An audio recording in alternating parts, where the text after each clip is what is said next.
Hi, everyone. So this will be a talk about large-scale deep learning with Keras.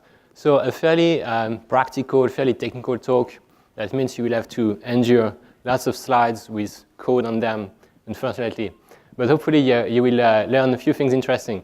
So you're probably already familiar with Keras, but you might not necessarily know about the latest best practices for distributed deep learning with Keras, distributed training of models on large clusters of GPUs.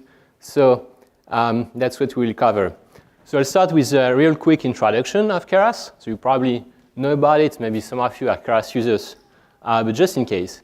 And I'll give you a quick overview of the different options available for distributed training and multi-GPU training, and also training on TPUs, the Google-made hardware accelerator for deep learning that's now available in beta on Google Cloud that Jeff introduced in his talk earlier.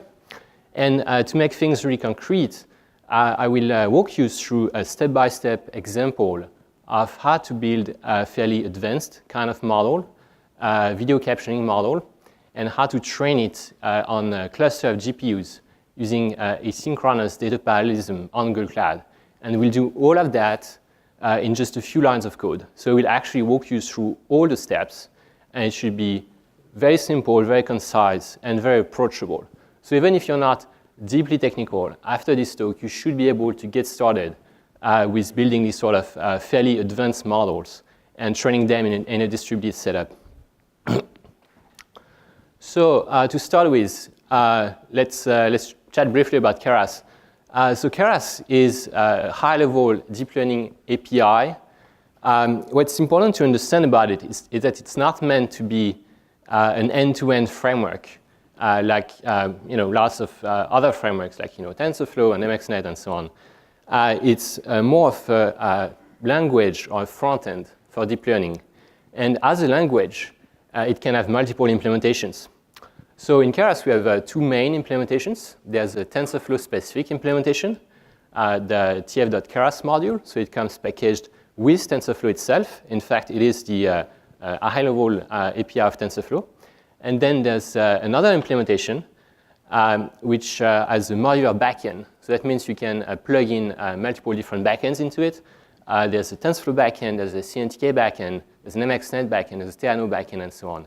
And on top of that, there's also a few more third-party Keras implementations. There are some for the JVM, for JavaScript, and so on. And because you can run these models that you define with the Keras API, you can run them on all these different backends and implementations in different languages. That also gives you access to training and inference on a bunch of different hardware platforms, including NVIDIA GPUs and AMD GPUs, CPUs, and of course clusters of CPUs and clusters of GPUs, and even TPUs. And we'll talk about that in a bit. So talking a bit more about the TensorFlow-specific implementation of Keras. So it's the tf.keras module in TensorFlow, and it's not just any high-level model building API that you can use with TensorFlow. It is actually the official high-level API of TensorFlow. So the best practice currently when you're building models in TensorFlow is to leverage the layers and models and so on found in the tf.keras module. And then if you want to distribute training, for instance, you can get access to other cool APIs in TensorFlow, like the estimator API, which we will cover soon in our example. So it's basically a new implementation of Keras built from the ground up for TensorFlow. That means it's better optimized for TensorFlow. So it's going to run faster in some places. It also better integration with a number of TensorFlow-specific features. So including the estimator API we mentioned, including also eager execution, which is how we call defined by run execution for TensorFlow. It's this new way to use TensorFlow that's inspired by the Chainer API, which is another deep learning framework, and so on. So as you know, there are lots and lots of deep learning frameworks available today, and it can be a bit difficult to make a choice. So I'm just going to say a few things about what makes Keras different from all the other options available, what makes Keras stand out. Specifically, I think Keras on top of TensorFlow is a great choice. First of all, it's a fairly popular API. It has very large adoption, so both in the research community and in the industry. So what that means concretely for you is that whether you're a researcher or a practitioner, and whatever problem you're trying to solve, chances are you will find someone who's already worked on it. So you probably find some project on GitHub, some code snippet, maybe some tutorial, maybe some example in a book, and so on. So you get access to this very large ecosystem of Keras developers. Another important thing about Keras is that it has a big focus on user experience.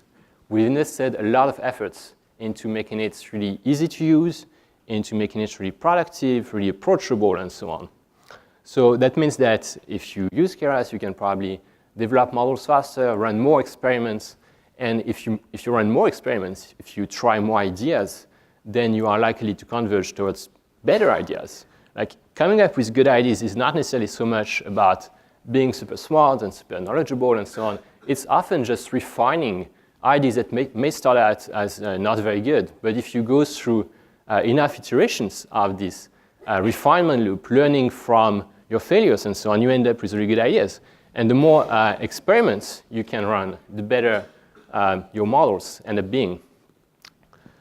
And another thing that's quite unique about Keras is its status as a deep learning language or front end that can run on multiple backends and multiple platforms. That's something that I expect we'll see more and more in future frameworks. You will see more of a distinction between backends and front ends. For instance, Anima was talking earlier about this framework called TensorFlow that also has this modular backend structure that's inspired by Keras. So I expect that this will become a trend. And so in the case of Keras, because you have access to all these different backends, it gives you access to a very large array of hardware options, for instance, and platform options for running your model, for training your model, for doing inference, and also a very large array of options for productization of your models. So if you have a Keras model, you can train it on AMD GPUs or NVIDIA GPUs, for instance, or even TPUs.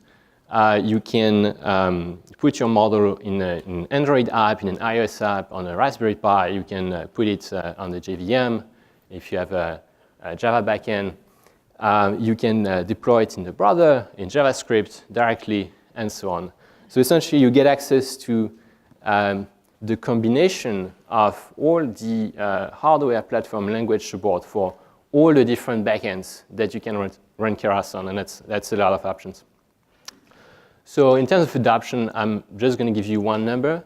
There's about 250,000 Keras developers today. So that's probably around 1/3 of all people doing deep learning today. So about 90 to 95% of them are just practitioners. Relatively few researchers. In general, there are not that many deep learning researchers in the world, just a few tens of thousands. And here's a small sample of different companies that use Keras in production in their work. So you have, for instance, Netflix. So as you know, Netflix has invested a lot in recommender systems. They run hundreds of different recommender systems in production, and quite a few of them are based on Keras, especially those that make predictions based on time series of events. Uber uses a lot of Keras as well in their deep learning pipelines. So Google is a primary developer of Keras, and we are seeing more and more internal adoption of tf.keras inside TensorFlow. Keras is used at Instacart, at NVIDIA as well in their applied deep learning efforts, things like healthcare and self-driving and so on. So we'll go over briefly the different options available to do distributed training and multi-GPU training and even TPU training. So first of all, there's this third-party library that was developed by Uber. It's called Harvard, and it handles distributed training. It also handles multi-GPU training, and it's fairly approachable. It's fairly easy to use, and it scales really well. So it's a very solid library and I definitely recommend it. There's also a built-in option in tf.keras to do distributed training. It's via the TensorFlow estimator API.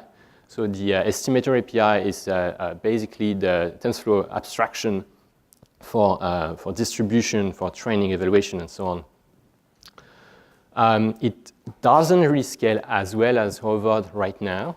However, I expect we'll bridge the gap fairly soon. And besides, it has a few advantages over Harvard as well, such as the fact that it integrates really well with Google Cloud. So if you're a Google Cloud user, it's probably a good fit. And it can also be used to run your models on TPU, which is quite unique, and I expect this will become more and more valuable in the future.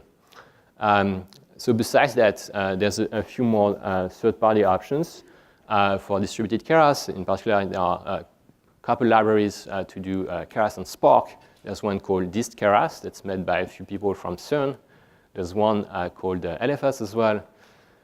And beyond that, if you don't actually need distributed training because you don't have many machines with GPUs on them, you just have maybe one machine with a bunch of GPUs on it, then there's also built-in support inside Keras and tf.keras only with TensorFlow for multi-GPU training.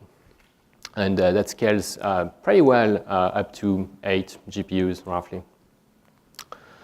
So as I mentioned, you can use the TensorFlow estimator API with Keras to train your models on TPUs. So TPUs are this custom hardware accelerator developed by Google.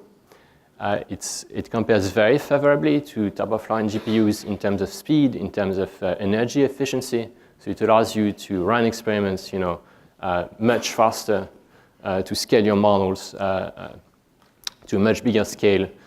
And so they're currently available on Google Cloud in beta. It's important to remember that TPUs are not something you can buy. They're just something you can rent on Google Cloud. Ultimately, they will be hopefully a lot more cost-effective than renting GPU time on a cloud platform. And you get access to that for your Keras models via the estimator API, which we'll cover in a bit.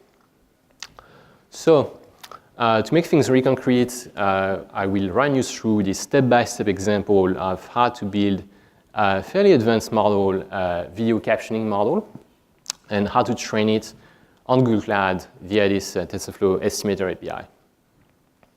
So that's the problem we are looking at. We have a data set of videos. Each video is about 10 seconds long. You got about 20 frames per video. Each frame is this 2D image. And associated with each video, you have short questions about the contents of the video. Questions like, what is the man doing?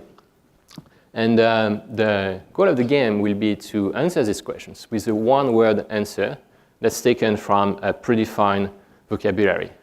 So that's one possible formulation of video captioning.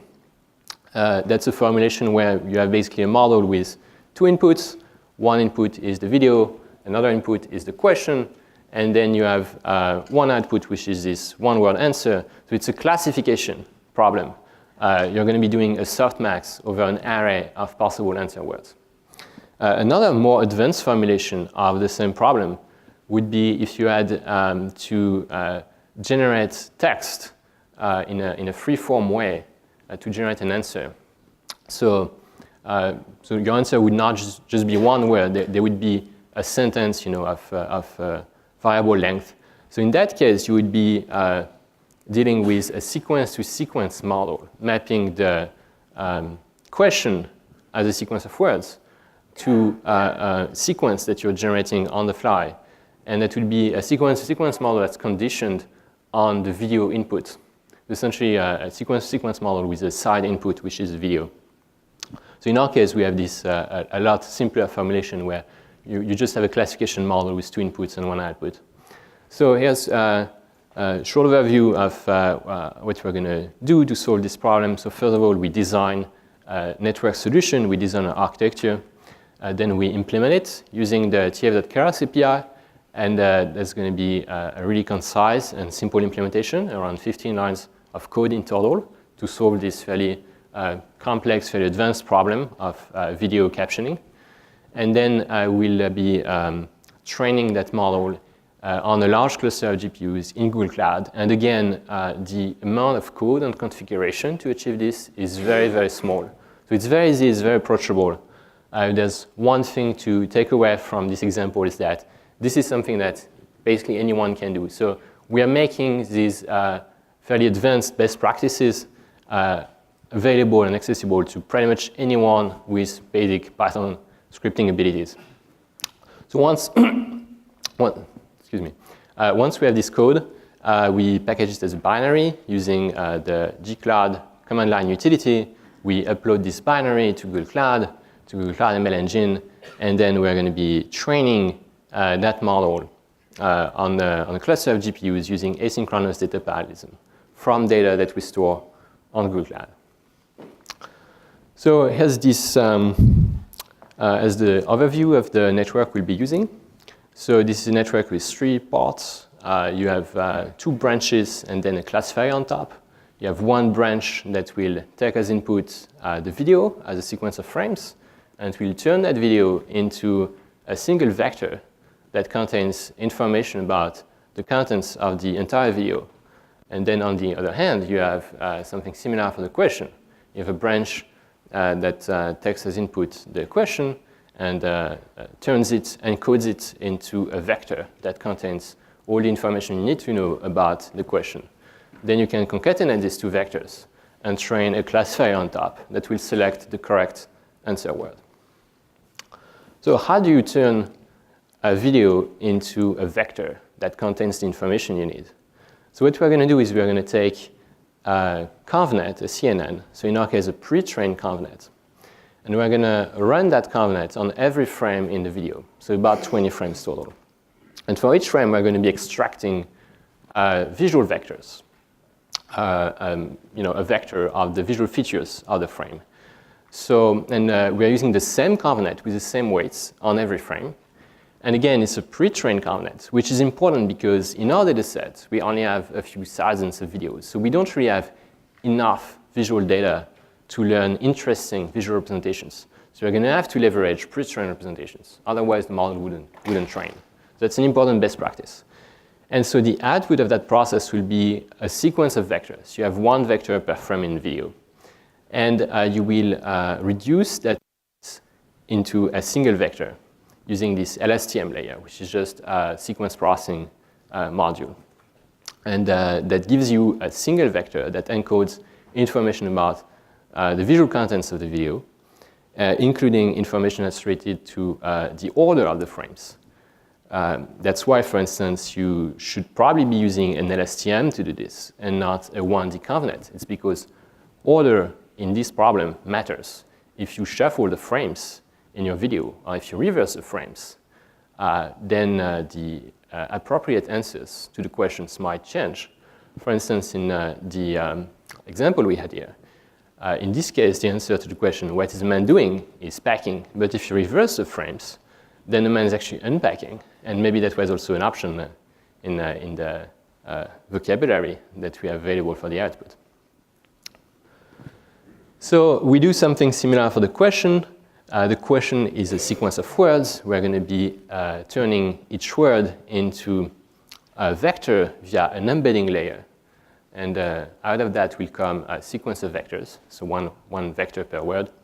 And we will reduce it to a single question vector via another LSTM layer. And once we have this video vector and this question vector, we can concatenate them and then train a classifier on top. And this entire model is going to be trained end-to-end through just exposure to our training data set. And that's very much the magic of deep learning, is that you start from inputs that have meaning to us as humans, like inputs like images and videos and text and so on. And you're going to be turning them, encoding them into vectors, so vectorizing them. And once you have these vector spaces, you start learning interesting mappings between different vector spaces, right? And you do that end-to-end, entirely from exposure to training data, right? And then these mappings, they turn out to generalize. They turn out to emulate some form of cognition, right? Some form of pattern recognition. But one thing to keep in mind is that this is really just emulation. When we are training, for instance, this video captioning model, we are not really training literally a sort of mini brain to understand the contents of the video and to understand human language, and then to use that understanding to generate appropriate answers to these questions. Rather, what we are doing is that we are mapping the statistical characteristics of the videos in our specific data set together with the statistical characteristics of the questions. So essentially just combinations of words. We are mapping that to answer words. And we are just doing that for one specific data set. So essentially the task that we are training our network on is extremely specialized. And if you start showing to our network videos and questions that deviate even slightly from the sort of data it's been trained on, it will be unable to answer appropriately. So it will break down in often completely absurd ways. It's important to remember that these models don't really perform any reasoning. They don't really have any understanding in a human sense of what they're looking at, because human understanding does not come from this sort of end-to-end exposure to training data to these vector spaces and so on. It comes from human experience, which of course our model it has no access to that sort of human experience. It just has access to its own small world of its training data. So let's just keep that in mind, that what we are doing is really just a shadow of the way we would be solving the task. So this graph is a straightforward translation of our model architecture into a Keras model. So on the video processing side, we are taking an inception v3, pre-trained ConvNet, and we're going to be applying it to every frame in our video input using this time-distributed layer. So the output of that is going to be a sequence of vectors that encode visual features in each frame. And we're going to run that through an LSTM layer. So on the question side, the question starts out as a sequence of integers. So each integer is a word index. It corresponds to a word in the vocabulary. And we are going to map to each index, we're going to map a vector. So we have a sequence of vectors. We run that through an LSTM. We get a single vector encoding the question. We concatenate the video vector and the question vector. We run that through a few dense layers to achieve classification. And finally, we end with a softmax that will give you the answer word. So that's how you implement it concretely. So that's the entire video processing part. So you start from specifying the video input. So here you just specify basically the name. It's going to be called video, and the shape. So the shape, you're going to have frames that are 150 by 150, so that the 2D frame. And 3 is the number of color channels in each frame. And the none at the start is actually the number of frames in your input. And it's none because you want to be able to process videos with a variable number of frames. Like some of them might have 20 frames, some of them might have 15 frames, and so on. Then you instantiate this inception v3 model, and it will come preloaded with weights trained on ImageNet. So it already has a certain knowledge of the visual words. It already has trained features. And you will configure it to perform feature extraction rather than classification, for instance. And then you will freeze its weights. So that's a very important step when you're using these pre-trained networks, is that some parts of your network are going to be randomly initialized, and some parts, so in this case our ConvNet, are going to be pre-trained. So they already have some interesting knowledge that you want to exploit. And if you were to train such a model end-to-end, then the randomly initialized parts would trigger very, very large gradient updates, which would erase the knowledge of the pre-trained parts. So it's actually important to not be updating the pre-trained parts in this situation. And that's why here we are freezing our ConvNet by just setting this trainable attribute to false. That means that when we are doing backprop, when we are running training, we are leaving this covenant unchanged. We are not going to be learning any new representations. So then we take these covenants and we distribute it to every frame in the video tensor input via this time distributed layer. And finally, we run the output through an LSTM layer. So one thing that's interesting to note here about the LSTM layer is that we are just specifying the number of output units. So if you're familiar with LSTM, you know that when you're using them, there are lots of things you have to keep in mind. Lots of best practices you have to respect. Like you have to pick the right weight initializations. You have to remember that the recurrent connections should be initialized with an orthogonal initialization, for instance. You have to remember that the bias of the forgate gate should be initialized to once, and so on. You have to remember which activations to use between different gates, and so on. So lots of best practices. In here, we're actually completely skipping them. And the reason why is because the default configurations of every layer in Keras are all set up to respect these best practices. So you can use Keras while being confident that you are following industry best practices. And for this reason, you don't need to be an expert to start using these layers. You don't need to tune them in an advanced way. And for this reason, your models are probably just going to be working out of the box because the Keras layers come with best practices included. So that's the part that processes the question. So it's just 3 lines. You start with this input, which has just a shape of none, and it's going to be made of integers. So none just means that you're going to have variable length sequences of integers. And you're going to run that input through an embedding layer that's going to map each integer. So these integers are words to a vector. And you're going to run the output through a new LSTM layer. And again, we are not spending time configuring this LSTM layer because we are just going to be relying on the default configuration, which we trust is good enough. And finally, we concatenate the video vector and the question vector. We stack up a few fully connected layers on top. And that's it. And then we'll have to actually instantiate our model and configure its training. So we use the model constructor that takes input tensors and output tensors to instantiate this model object. Then we have this compile step where we specify things like the optimizer you want to use. So here we use the Adam optimizer from TensorFlow.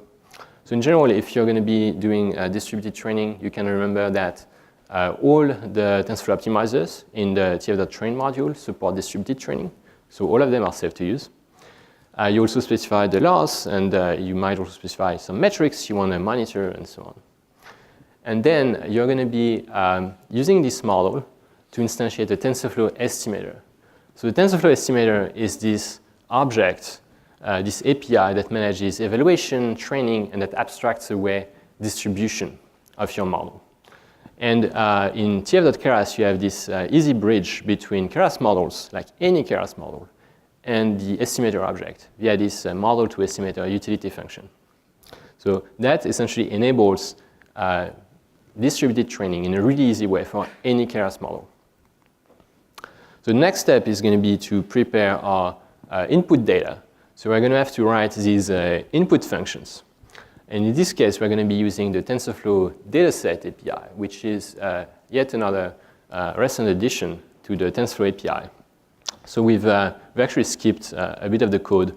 But roughly, what's important to remember is that the Dataset API allows you to configure things like how many iterations you're doing on your data, the batch size for each batch of data, and so on.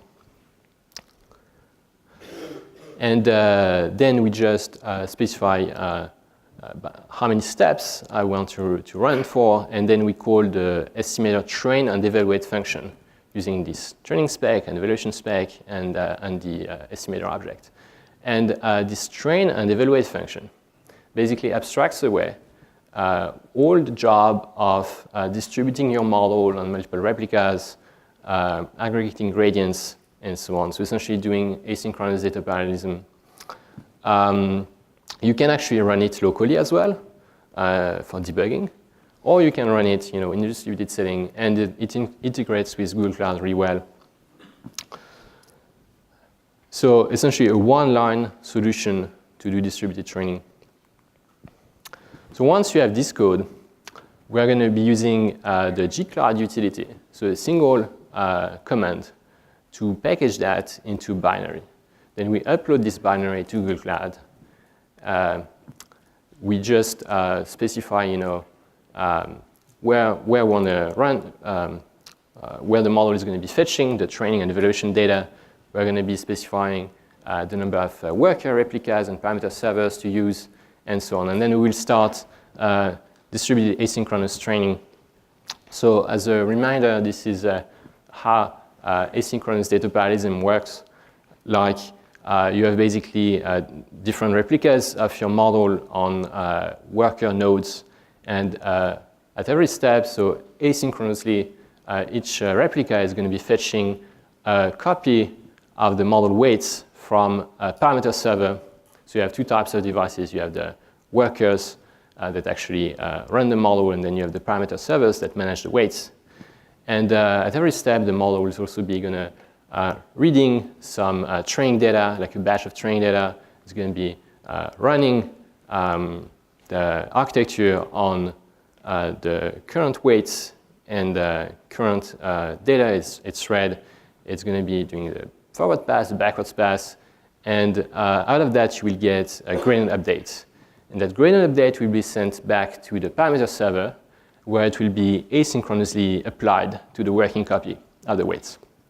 So there are many different ways to do distributed training. So this is just one, asynchronous data parallelism.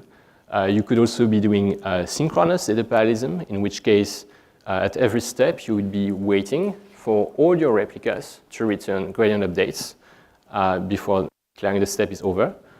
And then you will be combining them in some way. You could be just averaging them, for instance. You could be doing things like elastic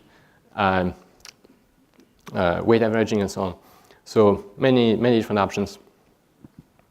So to do that, basically, we're going to have a directory that we call trainer. In it, we're going to put the code we previously defined. That's going to be calling train and evaluate. We're also going to have a sort of launcher file that's called task.py. It will, it's a trivial file, just passes some command line arguments that you can send to it, things like the location of the training data, and it will just call the code we define.